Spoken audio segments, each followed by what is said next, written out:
রাজধানীতে প্রায় সব ধরনের সবজির দাম শতকের ঘর ছুঁয়েছে। দাম বৃদ্ধির তালিকায় রয়েছে সুগন্ধি চালও। মাছের বাজারও রয়েছে ঊর্ধ্বমুখী। বৈরী আবহাওয়ায় বদলে গেছে ঢাকা শহরের কাঁচা বাজারের চিত্র। সরবরাহ সংকটের অজুহাতে হাতে গোনা দুই একটি সবজি বাদে সব সবজির দাম শতকের ঘর ছুঁয়েছে।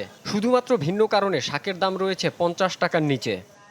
আর হইলো বন্যা, আর হইলো বর্ষাকাল, এখন সিজন না আনসিজন, সবজি এখন সিজে কম পাওয়া যায়। চলা অনেক কষ্ট ভাই। ঢাকা শহরে প্রত্যেকটা তরকারি কিনে খাওয়ার মতন নেই। মাছের বাজারেও ঊর্ধ্বমুখী প্রবণতা দেখা গেছে। বিক্রেতারা বলছেন, দেশের বিভিন্ন স্থানে বন্যা ও বৃষ্টিতে মাছের সরবরাহ কম।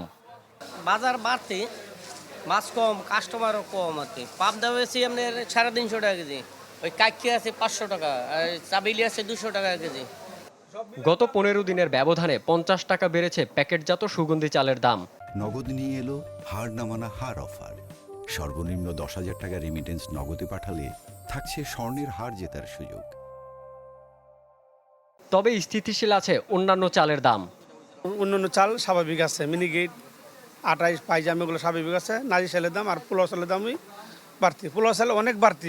বাজার মনিটরিং হচ্ছে, কিন্তু এটা লুক দেখানো, মানে ওই রকম মানে ফলপ্রসূ আমরা ভোগ করতেছি না।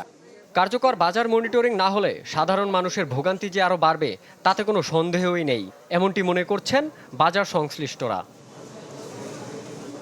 রনক মাহমুদ সৌরভ, চ্যানেল 24, ঢাকা।